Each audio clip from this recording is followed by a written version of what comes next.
सपनों की नगरी मुंबई में देखा गया सुशांत सिंह राजपूत का सपना आज हजारों किलोमीटर दूर फरीदाबाद में पूरा हो गया।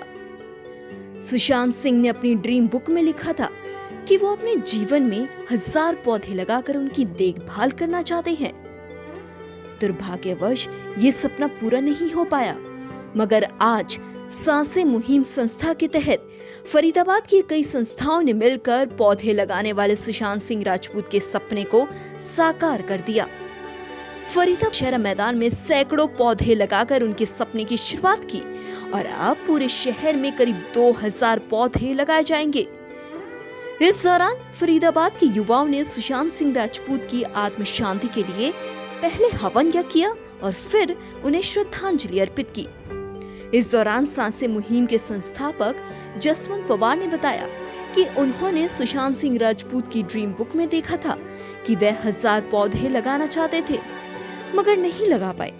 इसलिए उन्होंने उनके सपने को पूरा किया है। देखिए, मैंने आपको बताया जब उनकी मौत हुई थी तो मीडिया में खबरें चली अलग अलग तरीक़ा की, तो मुझे मीडिया के माध्यम से ये पता चला कि भाई वो ऑर्गेनिक खेती करना चाहता था और उसका अधूरा ख्वाब था, जो उसके दिल के सबसे ख्वाब तो उसके कई थे। वो चांद पे ज़मीन लेना चाहता था, ऑर्गेनिक खेती करना चाहता, नई गाड़ी है महंगी वो लेना चाहता था, सब लिए भी हैं उसने, लेकिन वो 1000 जो पौधे लगाना चाहता था उसके सबसे दिल के करीब का वो ड्रीम था जो अधूरा रह गया था उसकी मौत के बाद। तो मुझे जब से ही हम सांसें मुहिम चला रहे हैं, तो मैंने जब उनकी मौत हुई थी तो जब ही दिल से ठाना था कि इस सपने को ज़रूर पूरा करूँगा। मुझे पूरे 2 महीने लगे, कड़ी मशक्क़त मैंने करी इस सपने के लिए। रात दिन भागना पड़ा, फंडिंग जुटाना,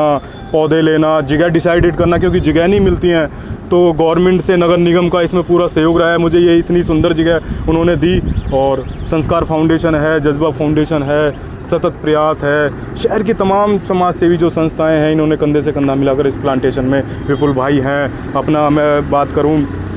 तमाम ऐसे लोग हैं शहर के जिन्होंने इसमें मदद करी है। सबके सहयोग से ये प्लांटेशन हुई है। वही पौधारोपण में शामिल हुई समाज सेवी सीमा भारद्वाज ने कहा कि वे बहुत खुश हैं कि आज सुशांत सिंह का सपना फरीदाबाद के युवाओं ने पूरा किया है। अगर बॉलीवुड में रहने वाला युवा और फरीदाबाद में रहने वाला युवा और विकसित भारत में, आधुनिक भारत में अगर हरिशंकरी, पंचवटी और त्रिवेणी जैसे पेड़ लगा रहा है, आप अपने आप में ही, अब तो पर्यावरण पे इतना काम हो रहा है, तो ये कोई छोटी बात नहीं है। और बहुत छोटी सा सेंटेंस हम कहा करते हैं जब बच्चों को पढ़ाते हैं कि जब तन स्वस्थ होगा तो मन स्वस्थ होगा,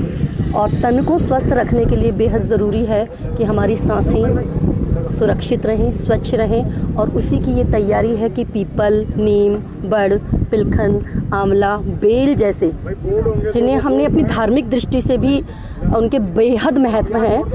तो उन्हें अगर आज का युवा लगा रहा है इकट्ठा होकर, और मीडिया, मैं तो मीडिया कर्मियों का बहुत धन्यवाद करना चाहूँगी कि आप इस कार्य को इतने उत्साहित होकर इतना महत्व दे रहे हैं। वरना मैंने तो मीडिया में भी बहुत खबरें देखी हैं, मतलब लगता है कि ये क्या पढ़ रही हूँ और क्या सुन रही हूँ। और अगर आप इस कार्य को लगातार, मैं पिछले 10 दिनों से देख रही हूँ, इतना प्रमोट कर रहे हैं पर्यावरण के लिए, तो यकीनन ये आपको बहुत शुभकामनाएँ हैं। आप अपने लिए ही भी और हमारे लिए भी, आने वाली पीढ़ी के लिए सांसों का इंतज़ाम कर रहे हैं। हर चीज़ का इंतज़ाम हम अपने बच्चों के लिए करते हैं, लेकिन शायद कहीं ये बात छूट गई थी कि पहले सांसों का इंतज़ाम करना है, और ये सांसों का ही इंतज़ाम है।